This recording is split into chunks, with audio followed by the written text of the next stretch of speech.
Hello guys, nagluto po tayo ngayon ng masaga. Yan po ay giniling na baka.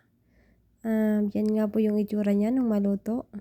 Siyempre may vegetable din. And nilagyan din po natin ng mozzarella cheese. Kaya siya ay cheesy. And eto na, atin na pong iluto. And naggisa po tayo dyan ng sibuyas. And nung maluto ang sibuyas, sinunod natin ng fresh na giniling na baka. Andyan na po, atin lang pong halu-haluin ng maigi hanggang sa mag-iba po yung kulay ng ating karne. Kapag nag-iba na po yung kulay ng ating karne, lagyan na po natin ng pampalasa, kumon, kasbara, 7 spicy, salt, pepper, and lamang po. And kapag mix mo na siya ng maigi, isunod na rin po natin ng ating tomato paste. Huwag natin pakakaramihan ng tomato paste, depende sa inyo kung gusto nyo marami. And dyan na nga po, naglagay na po tayo ng tomato paste. And syempre, hindi naman po sapat ang tomato paste. Nag-add din po tayo dyan ng ketchup para mas masarap yung ating sauce. And nilagyan natin ng siguro mga 3 big spoon of ketchup ang ating inad. And dyan na. Tansyameter lang po yung ginawa ko dyan kasi kaya ko naman pong tansyahin at alam ko na kung paano. Kayo na lang po bahala dyan. And halu-haluin na din po lang natin. And syempre kapag na-mix na natin ng maigi at malapot na, mag-add na tayo ng tubig. And hayaan lang natin kumukulo. And para tuluyang maluto yung karne.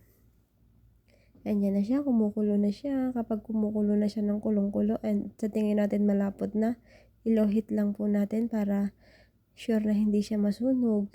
Kasi kapag hinayaan natin sa mataas na apoy, masusunog po yan. And yan na, halu-haluin lang po natin. And syempre, next natin gagawin, magpiprepare tayo ng pyrex kung saan iluluto. Nag-slice tayo ng kamatis and sibuyas. Ilalagay po natin sa ilalim ng pyrex.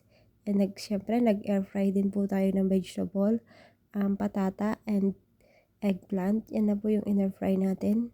Atin lang pong ilalagay ng ganan. And hanggang sa malagyan ng lahat na ng gulay. And susunod na rin po natin ng karne. Same lang din po ng paglagay ng gulay. Ikukot natin ang karne sa gulay. And yan na, kapag napuno mo na siya ng meat, yung gulay, isusunod natin dyan ang another layer, vegetable again. Syempre, more vegetable sila. Yan ang gusto nila, maraming gulay. And ganyan lang po ang itsura niya nang malagyan ulit natin ng vegetable. And isusunod na po natin kapag naayos na natin ang mozzarella cheese. Andyan na po yun. I-oven na po natin siya ng bake 15 minutes. And ito na yung itsura niya. Nalagyan na po natin ng toppings ng fresh parsley, nuts. Andyan na po. Atin na po siyang isuserve. Kakain na sila.